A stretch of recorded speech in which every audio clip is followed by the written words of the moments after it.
Warning. Our YouTube channel and its videos may contain scenes, language, and content that may not be appropriate for all audiences. These videos include surveillance footage, undercover pursuit of suspects, actual police and rescue operations, and fearless confrontations. If you do not approve of the content, please do not watch our videos.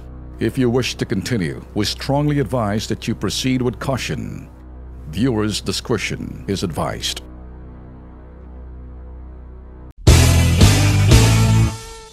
Okay, good morning ho sa inyo. Good morning. Babaho muna natin music, okay, it's 11 after 9, after 10.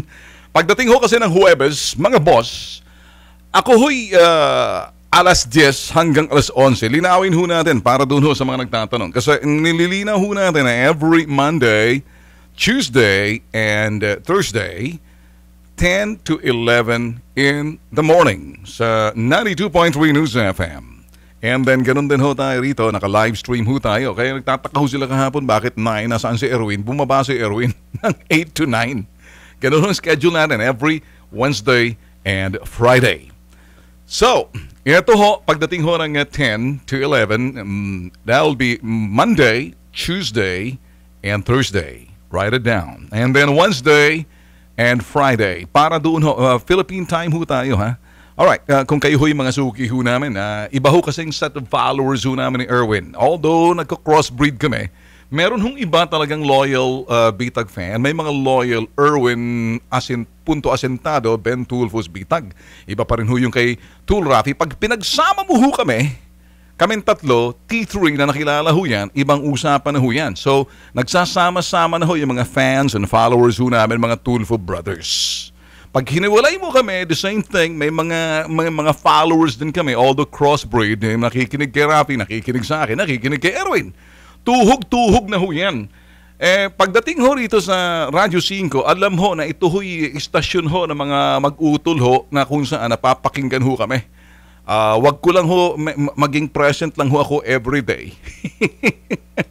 Wag na ho ako mag-absent. I promise. Baka bandang huli, baka ma-expelled ako, ma-drop out na ako rito sa aking subject. Wala. Good morning ho sa inyo. It's 13 after 10 Manila time. Mga suki ho natin overseas, tell me where you are. Let me know kasi ina-analyze ho natin yung demographics na. I know that we have a lot of followers in the United States.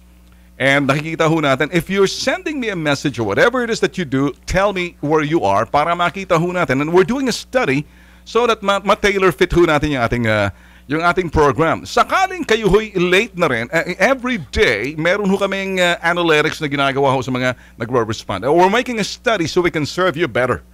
So sa social media ho namin, iba ho pagdating sa Facebook page. And so we treat it differently.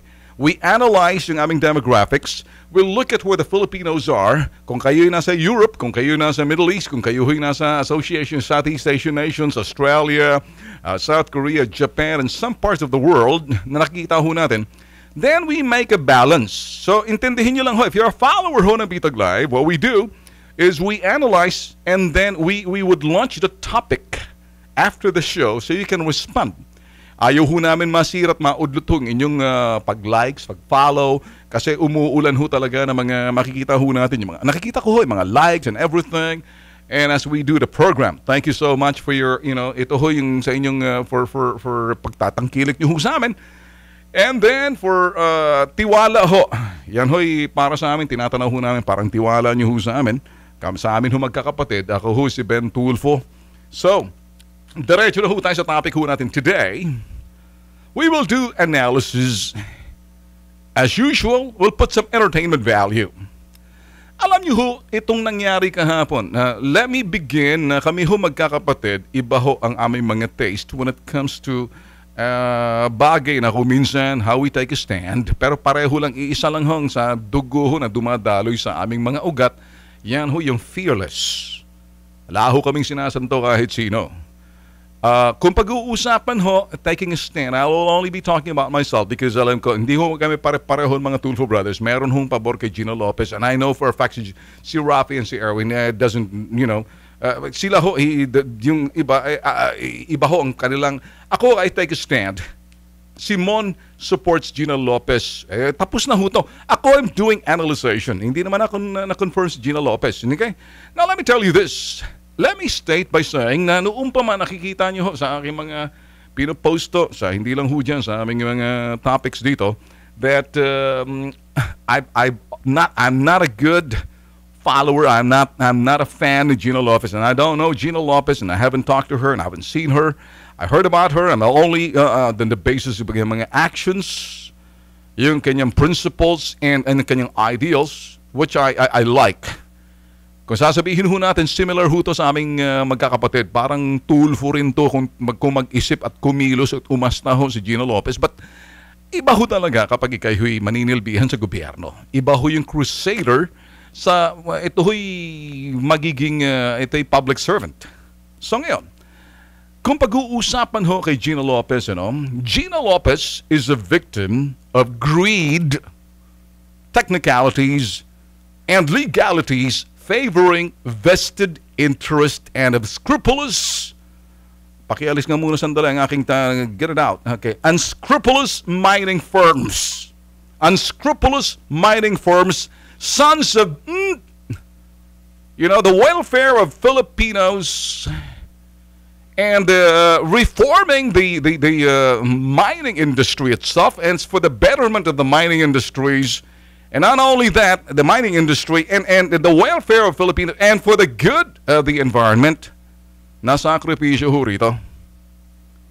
Biktima ho si Gina Lopez, mga bossing. Ako ho'y tapos na ho to, kaya lang sa akin analysis ko ho tayo, take a stand. Biktima ho si Gina Lopez ng kasakiman ng mga nasa industriya nitong mga putok sa buhong minahan. Walang alam kundi gibain at kanilang ipinaglalaban ng kanilang katarantaduhan at kasakiman.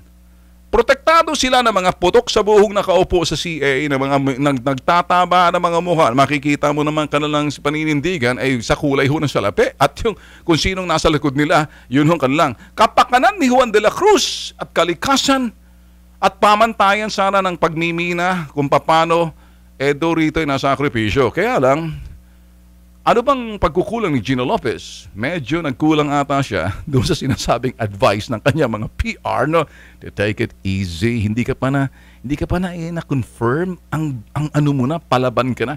Si Gina Lopez meron ho siyang dugong mandirigma. May bayag ho si Gina Lopez, para rin ho mga Tulfo brothers yan. Kaya lang nasa maling sitwasyon, nasa maling panahon. Kaya naman ganun ho nangyari. Nanghinayang ho ba ako? Of course, nanghihinayang ho ako. Well, wala na ho tayong nagawa. May proseso ho kasi dyan. Kung titingnan ho natin, ako ho'y naniniwala na kinakailangan ho magkakaroon ho ng tamang pamantayan. Yun hong sinasabi ho natin pagmimina ho. Basta't hindi ho nababastardo yung ating kalikasan at napapatupad ho yung sinasabing tamang pamantayan. Hindi ho sa kapakanan, hindi ho gamit ho yung technicalidad, legalidad ho ng itong magagaling na mga nasa minahan at popondohan ng bilyones. Isa hong individual na kinakailangan ho natin na sinasabi natin crusader.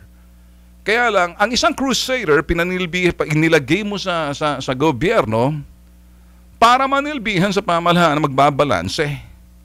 Paano ho yun? Hindi marunong magbalanse kapareho ni Gina Lopez. May paninindigan, matibay yung kanyang paninindigan. Iba ho yung sabihin natin, crusader and advocate. Iba ho yan Kinakailan manindigan ka ng sarili mo. Kaya sa Hoda, paglalaban mo yung tama. Dito ho kasi, nakakabwisit, hindi ho ba? Nakakabwisit na kuminsan, makikisama ka at patitimplahin mo yung mga gagawin mo at desisyon mo.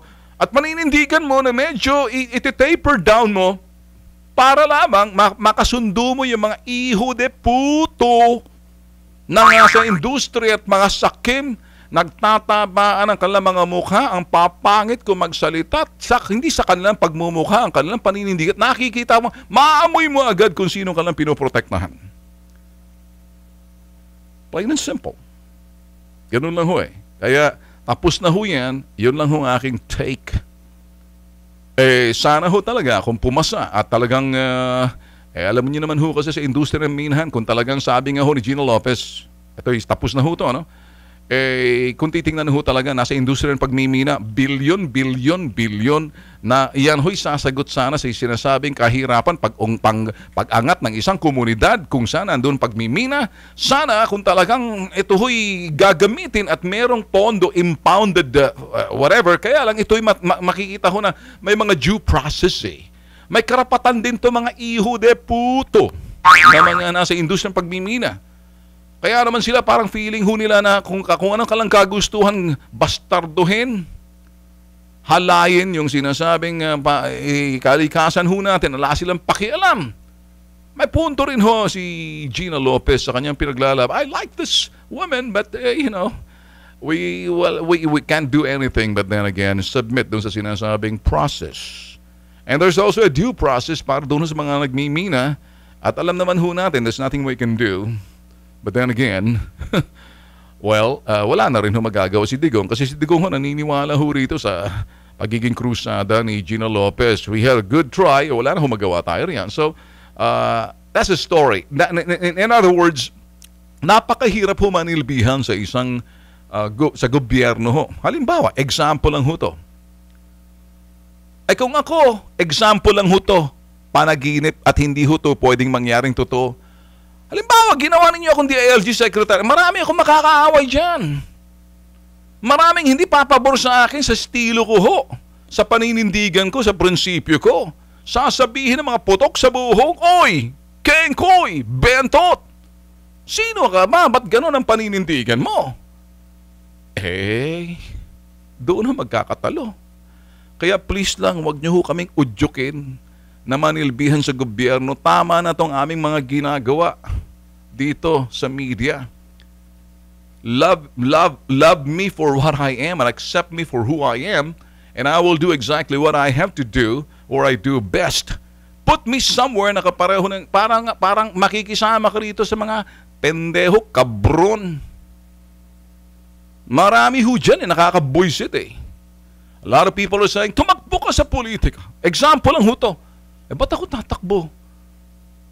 Mamimistiso yung prinsipyo ko.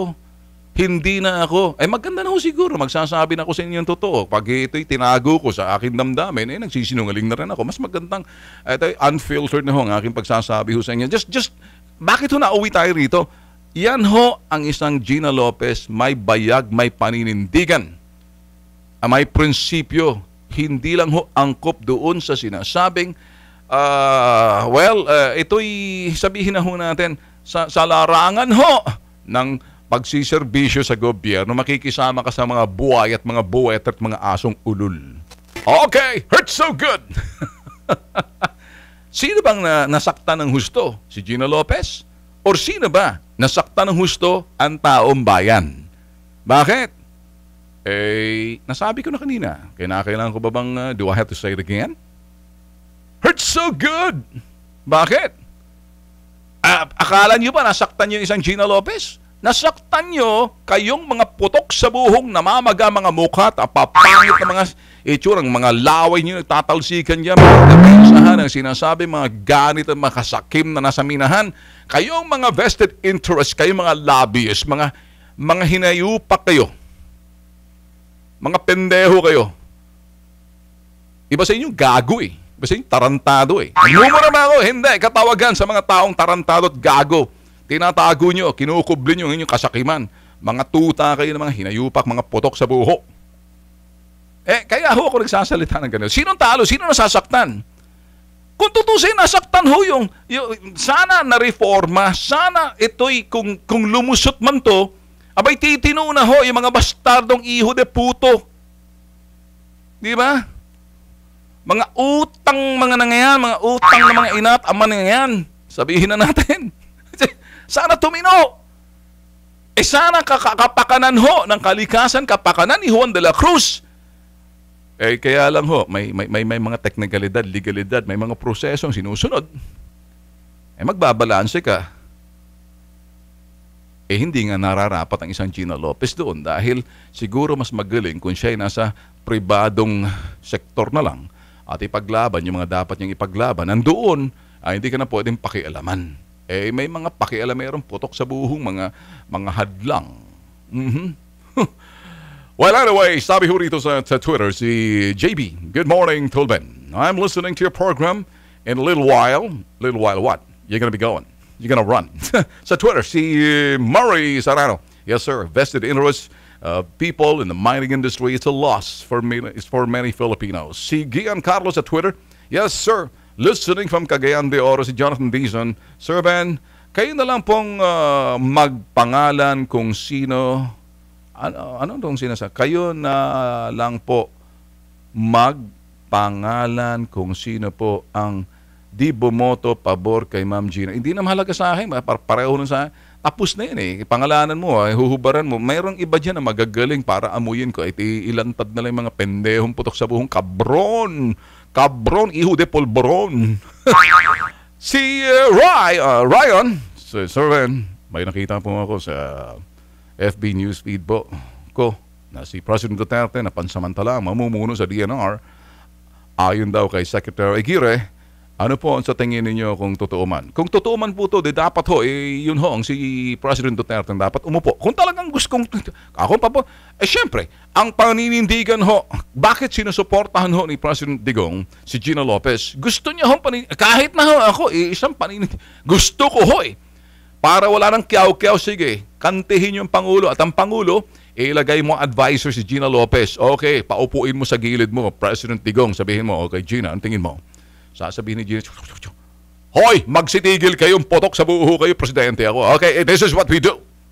Pag hindi nanguyos yung mga betlog niyan Pag hindi umurong yung mga itlog niyan Pag hindi, nagkakalansingin ng mga bayag niyan or bombolyas. Mas maganda kung si President Digong and then President Digong, go, get Gina Lopez as your advisor.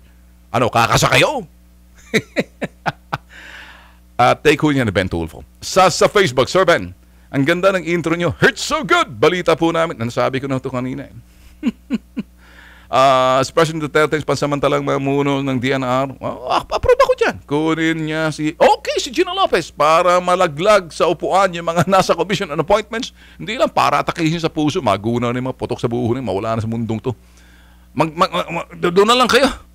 Pahinga na lang muna kayo sa kung saan kayo. Okay, si Matsu Maria Luisa. Sir Ben, dito po ako sa Japan. Lagi po full coverage. Ang napapanood ko po, replay na po. Okay. Si Roland Kaligdan, good morning, Sir Ben, sa buong B-Taggers. Okay, good morning din sa iyo. Si Cherry and si Ben. Si Cherry Ben. I noticed you, Cherry Ben, that you've always been very active when it comes to Facebook. You really are a fan. I'm always watching you here in the United States of Nueva Ecija. All right, that's good. That's a good try. Si Araceli Pagia, imagine 100 minings ang sisirain ng aking you said it. Si JR Lagumbay, karamihan dyan, Sir Ben, ang mga LP namumuhunan sa mining industry. Sinabi mo lalo na yung Irisi na yan at yung sino pa yan, sila Maros. Tanong mo yung mga yan. Sus Mariosep, nang sumuporta sa kanila sa eleksyon, nako Mariosep. Di po pinalusot ni Madam Gina Lopez. Sayang talaga. Well, there's no use crying over the spilled milk. What we can do is encourage President Digong na yung presidente ho natin na, go ahead, President Digong, sit as the acting DNR secretary and have somebody else, assist you. And dami pwede dyan. Sir, nasa barko ako, nanunod po ako sa inyo si Eds Vargas. Cecilia Monsayak, idol, kaya nga po, balahurang utak ng mga sumisira ng kalikasan pero perang utak nila. Hindi nahihiyang gumawa ng langit lupang bad karma din sila.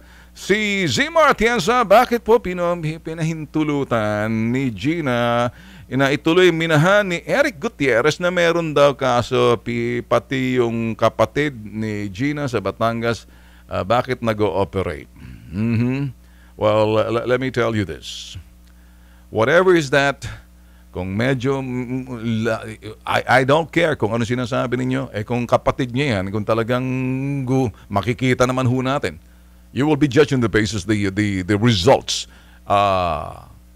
Sa akin kasi, pinakita ho ni Gina Lopez yung resulta ng kanyang mga ginagawa na nagdulot ho na hindi magandang panlasa, nag-iwan ho ng masamang panlasa sa dila ho ng mga lobbyist at mga vested interest.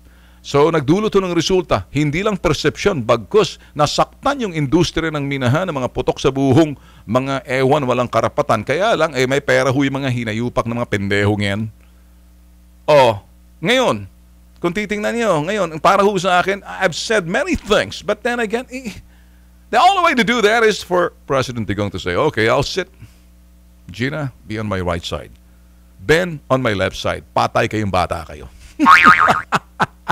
Just dreaming. Patricia Smith. Tama ka, Sir Ben. A lot of people won't change. Si Arlene Kawata. Good and day po, Idol Ben. Here in Japan is a Golden Week, a 1-week holiday of the Japanese. God be with you always, sir. Thank you, Kawata. Hermosa, Sir Ben, we love you for who you are. Thank you. Okay, si Mrs. Mesa, naging problema ho kasi kay Gino Lopez, meron mga minahan ng mga relatives niya na di niya pinasara. Kung hindi niya pinasara, ibig sabihin, wala siyang nakikita at medyo, wala namang paglabag, di ka pareho ng ibang mga talagang sabihin na ho natin, talagang mga putok sa buho. Meron dyan sa taga San Juan, laki ang mukha. Ala ng liig, parang Humpty Dumpty. Sus Mariosa, kolesterol ang mukha eh. That's why tinitira ng mga politician ng vested interest. Alam mo mga politician, naghahanap po sila ng kung anong kalang. Parang mga dilawan din yan eh. Di ba? You know na parang pagsisira nyo kay Gina Lopez at naghahanap kayo, parang binanatan, sinira nyo rin si Digong. Marami nagsasabing hindi karapat-dapat yan. Ano karapat-dapat? Sige nga, sinong ilalagay nyo? Yung medyo player? Yung medyo madaling makachokran, masisilaw sa kulay ng salapi. Sana kung sino ilalagay dyan ni President Digong, talagang manindigan din. Ubusin ninyo lahat. Pag hindi, pag nabuisit na si President Digong, opo ako dyan. Gina, halika. Ben Tulfo, umupo ka sa kaliwa. Gina, sa kanan ka. Patay kayong bata kayo. Sus Maria Jose, just dreaming. Delilah, Manlangit. Morning, sir. Watching from Hong Kong. Si AJ Lim, sir, ba ang mahirap kay Gina? Di kasi siya ipokrita. Ito, ang true yun eh. Unfiltered yan, kapareho ni Ben Tulfo rin yan eh. Nung una, hindi ko gusto yun. Bandang huli, sabi ko, teka muna, parang kapareho ko to eh. Di ba? Dapat naging plastic muna siya. Hindi ba sinabi ko kanina? Laruin mo muna. Chorba-chorba. At itago yung pagiging advocate na hanggang nakaupo na siya, upakan sila. Yun naman ang sinabi ko. Strategically, tactically, dapat ganun. Medyo, si Gina kasi, that's her style to be forthright from the very beginning. Wala ho siyang ganun ho. So, your choice, your consequence. Mastu Maria Luisa, Sir Ben, sana po, marami nila ang sabihin about Miss Gina. Kung maaari, paki-elaborate po ninyong dahilan kung bakit po siya hindi pumasa sa kanyang tungkulin. Matsu, ayaw sa kanya na mga vested interests. At in fairness naman, may mga procedures, legalities and technicalities na medyo ginamit laban sa kanya. I wouldn't dare to go and explain further kasi may due process din na sinusunod sa karapatan din ng mga ganid at sakim. Sa tulong ng itong mga nagtataba ng mga mukha dyan sa CA. Okay?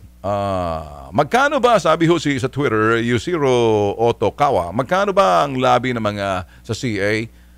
Magkano? Mukhang may pambili sila ng luxury cars. Sinabi mo, si John Lynn Hearn, good morning, Sir Ben. I'm from Illinois, watching Kilos Pronto kahapon. Ngayon, bitag live tayo ngayon. Mabuhay po kayo. God bless. Okay? Kilos Pronto, mamayang gabi ho yan. Oy, by the way, Kilos Pronto, magsasanib puwersa ho. Ang Tulip Aeroplane, tsaka si Ben. It's coming! Si Joey Cruz, good morning. Sir Ben, from Canada. Thank you. Joey Wang at Jello. Kilos Pronto will now be going down next week from 5, ito na, alas 5 hanggang alas 6 ng gabi. Hindi bababa ho kami kasi si President Digong will have his public service also after the news ng PTV. I'll be coming in at 7 to 8 our time. Kami ho, bababa kami. Talagang iba hong public service ho namin. So by next week ho, abangan nyo ho kami. Kilos Pronto at 5 to 6 in the evening at PTV4. Wala hong masama siguro. Parang advertise ko. Total, hindi naman kalaban ng PTV4 ng...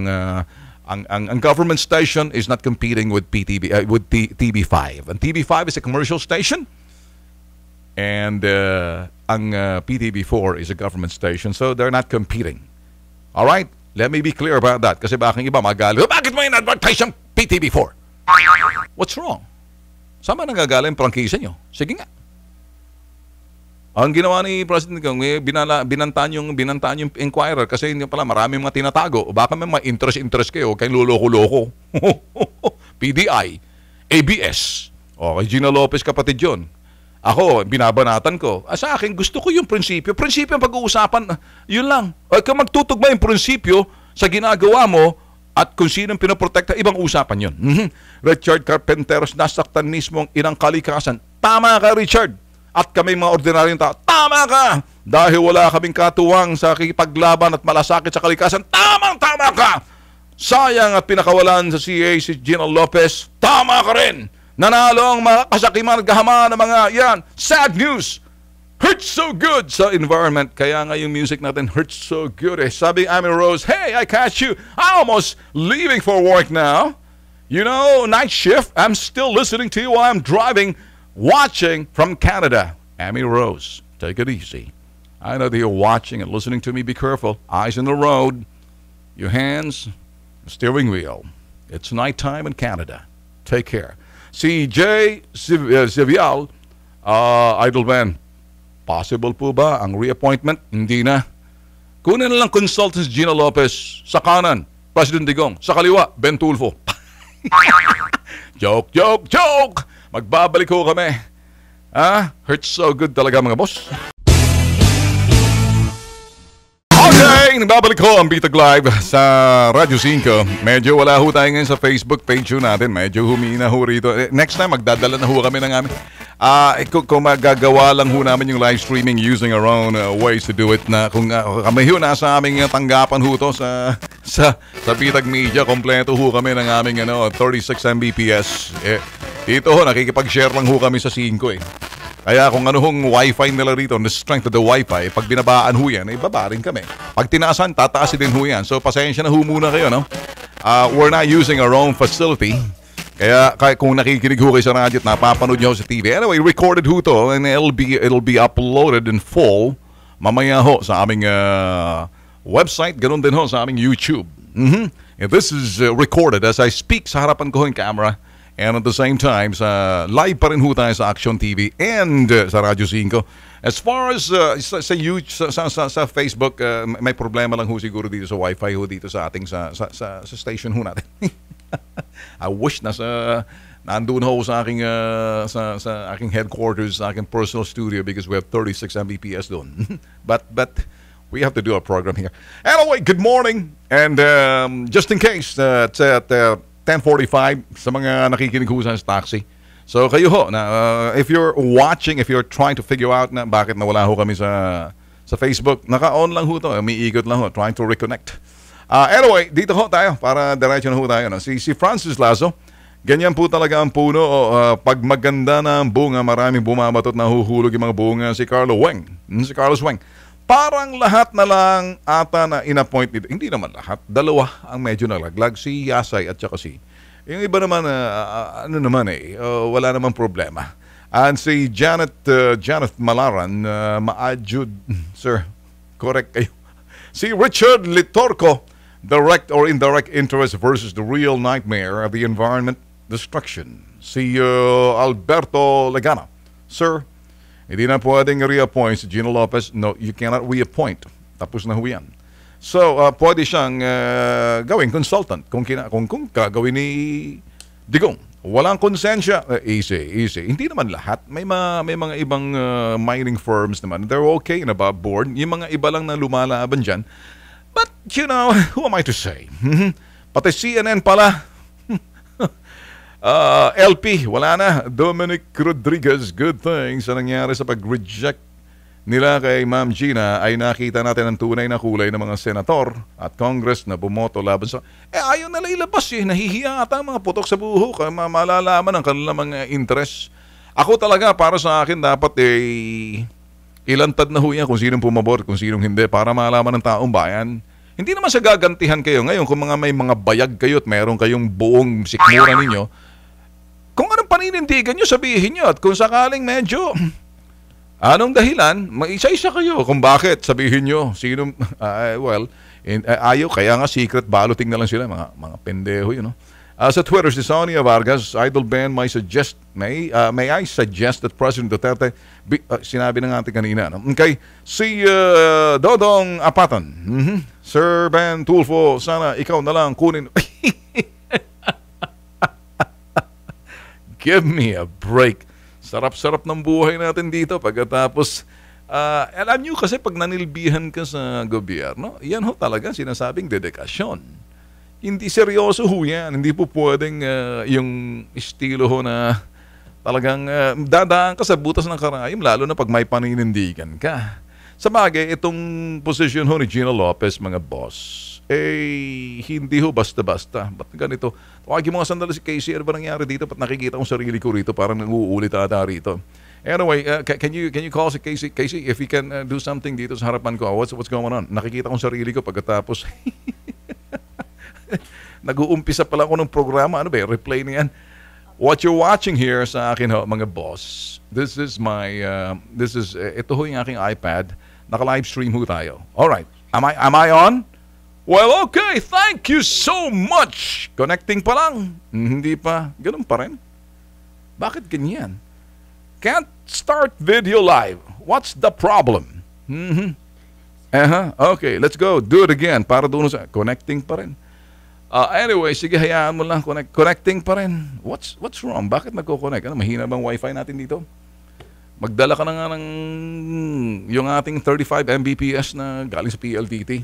Ang talagang kung maaari lang, para wala na tayong ganito. Kung nakikipag-share lang tayo, madadali lang tayo rito eh. Kung ba nagpo-program tayo ron sa ating personal studio ho na, dalawang studio ho namin doon doon, I can't start the video. Anyway, kaya inaayos lang ho ni Casey. Si Casey is my staff ho, and we're doing the best that we can. And it's not working. It's something else with the Wi-Fi ho namin sa loob ng studio. And so we're only sharing it dito ho sa Radio 5. If this were to be doon ho sa aming studio, I'm sure we're not gonna be having a problem. See, it's connecting. Mahina. Hayaan mo na lang yan dyan, Casey. It's okay. Baka sakaling swertehin tayo. Okay, so forget it. Sabi ho ni Dodong Apatan, leave it there. Sir Ben, sana, ayaw ko nga mga boss eh. Sarap-sarap ng buhay ko rito. Ganyan po talaga. Pag maganda ang puno nahulog si Sylvester Capio. Sabi ho rito, good morning Sir Idol. Palagi po ako nanonood ng replay mo sa YouTube from Malay-Balay, Bukidnon. Mas maganda kung sa YouTube kasi yung nakikita niyo sa YouTube talagang full episode kasi talagang na-record ho namin dito from the inside, dito ho sa aming booth. And then, dire-diretso, yung quality, para mas maganda na wala tayong utang na loob ng kanino na pinagkakautangan. Ba't ka nakatingin sa akin, Cyril? Cameraman. Cyril nga pala is my cameraman. He used to be a B-tagger tapos pumunta ng PTV4, bumalik sa akin. Yung mga name ng mga staff ko, si Apple Meneses, si Casey Binaraut, si May at saka si Angge, aka MP Bunso. Idol, love you from Japan. I love you too. Si Casey Kama, we're watching from Kidapawan. Okay, thank you. Watching from Jeddah, solid BTAG supporters, but you can't watch me now because you know why? Wala tayo, hindi tayo, yung ating, our Wi-Fi is having a problem dito. We'll do something about it. Good morning, sir, and we are watching you all the way from, I know, medyo huli na to kanina. You can't watch me anymore because there's no Wi-Fi. All right, sa loob ng booth. So, sorry, and you'll just have to catch me on sa YouTube ho namin, pa sa website ho namin for the full episode ho ng itong topic natin. All right, anyway, pwede ba nating pag-uusapan the next topic at 10:51, it's 9 minutes before 11 o'clock. Dito ho, diretso na ho tayo mga boss. Alam nyo, kilala nyo ho ba si Erice, yung tuta ho ng liberal, yung chuwari-wari-wap? Chuwari-wari-wap.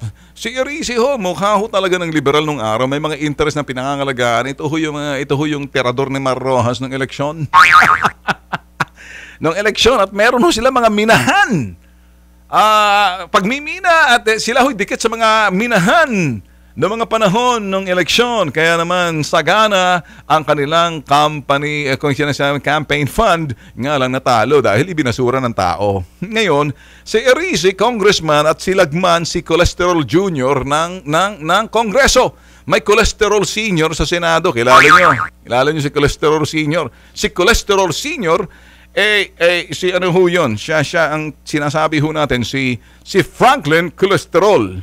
Si Edsel Cholesterol Jr. ng Kongreso, si Franklin Cholesterol ng Senado Senior and Junior. Sinisilip daw ngayon ni Erice at si Lagman Cholesterol Jr. ng Kongreso. Si Erice, yung mukha na ewan. Sinisilip ang ginastos daw ho ng ating bansa. Mga liberal ho to, mga dilaw ho to, true blue dilaw. As in, may jaundice ang kulay. Yung ginastos ng ating bansa sa ASEAN Summit. Sabi ho, i-liquidate daw ng administrasyon ang 15.5 billion ASEAN Fund. Wow, man, ang gagaling nyo, ano? Sa bagay, palakpakan natin si Erice at si Lagman. Ayan. Kung kayo ho'y nakikinig ho sa amin sa radyo at napapanood nyo lang ho kami sa Action TV, and wala ho, minus yung Facebook Live ho natin dahil may problema sa Wi-Fi dito sa studio ho natin sa loob ho ng TV5, sa loob ho ng Radyo 5. You can catch the whole episode mamaya. Sabi ho nitong sa baba, sa liberal, na wala ho siguro magawa. Ngayon, nag-SS ho sila ng balita. Alam niyo yung sabihin ng SS? Nagsasalsal ho sila ng balita. Nung ginanap daw ho ng itong APEC noong 2015, sa panahon ni kayo ang boss po. Yan ang boss ni Erice at si Lagman. Pakiulit.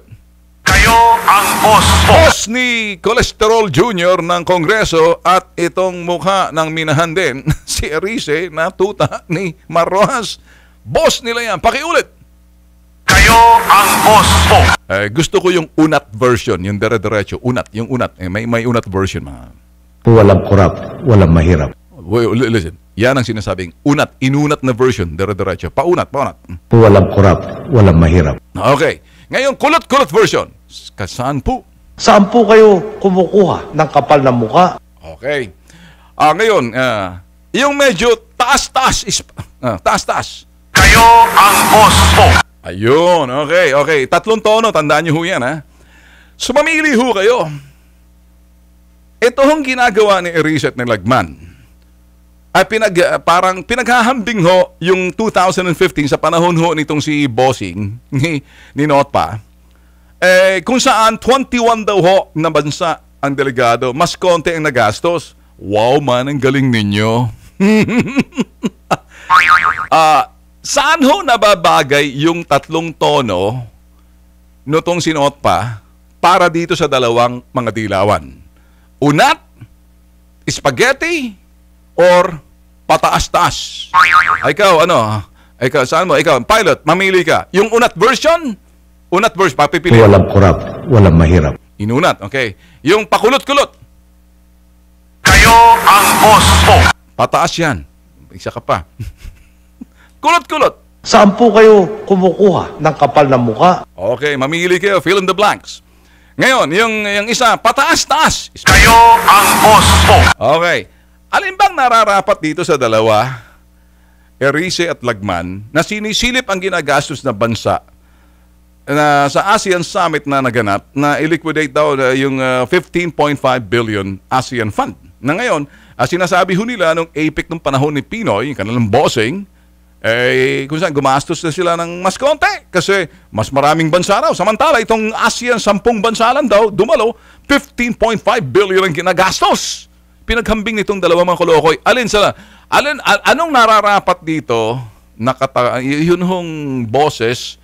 Mamili ka. Ikaw, co-pilot. Tingnan natin kung matalino kasing talino ng medyo angat doon sa dalawang kengkwet kolokoy ng si Erice at si Lagman.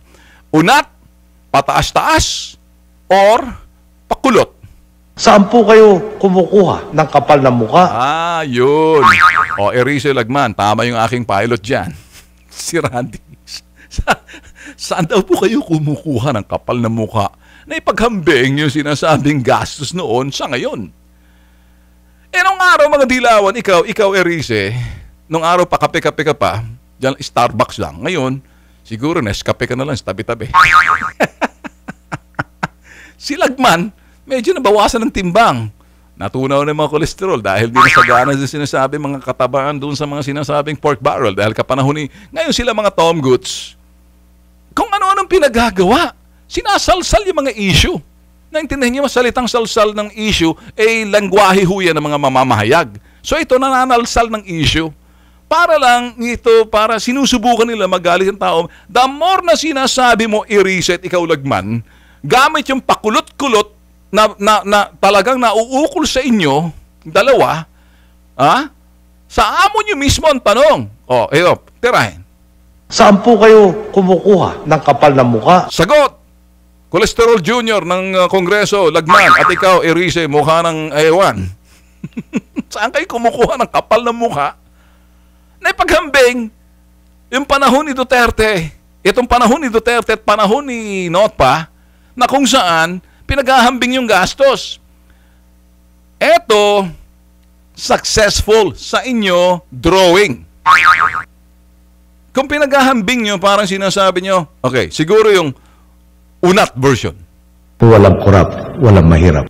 Erice, narinig mo yan. Kung walang kurap, walang mahirap. Lagman, narinig mo yan. Kung walang kurap, walang mahirap. Pakiulit. Walang kurap, walang mahirap. Naintindihan mo yan, Erice? Naintindihan mo, Lagman? Kumusta ba mga kachokaran ninyo nung araw na sinasabi nyo, pakiulit kung walang kurap? Walang kurap, walang mahirap. Hindi ba sinuhulan mo ng mga DAP ang mga senador? Ngayon, tanong ko sa Pinoy, ano bang nangyari dun sa DAP na parang sinuhulan mo, binili mo mga senador para ma-impeach si Corona? Ang tawag, anong nararapat sa iyo, Pinoy? Sa salita mo, pataas, bababa, unat. Saan po kayo kumukuha ng kapal na muka? Ikaw naman, Not, pasanugutin mo yan. Di ba nanuhul ka? Di ba sinabi ng Korte Suprema, unconstitutional, illegal yung DAP? Kung hindi lang kay Conchita Morales, dapat may kaso ka. Ang ngayon, ang ginigisa, yung isang kalbo na nakikintab yung ulo, ang pangalan ay si Florencio Abad. So ito ho ang mga katagang pag-aralan nyo kung saan kayo you belong, where you belong. Unat version. Walang kurap, walang mahirap. Entiende? Erice, Lagman. Ngayon, ito naman ang tanong ng boss nyo. Pakulot-kulot. Saan po kayo kumukuha ng kapal na muka? Okay. Ikaw, nagsasalita, pakita mo sa taong bayan na kahit na wala ka na, ikaw yung boss. Sabihin mo, boss ka nila dati. Sige, pakiyot. Kayo ang boss mo. Boss mong taong bayan. Daguka mo yung dalawa, si Lagman, si Erice. Ang dami mga sinasabi. Nagpapatawag ng pansin yung dalawa na yan. Hambalusin mo. At pagkatapos, bigyan mo ng leksyon. Nakakahiya kasi. Wala na ho kaming oras. Siguro bukas maganda ng wifi natin, ha? Parang may nagsasabotahe sa akin. Ay, sorry. Ano ba sabi ko? Uwi na ako!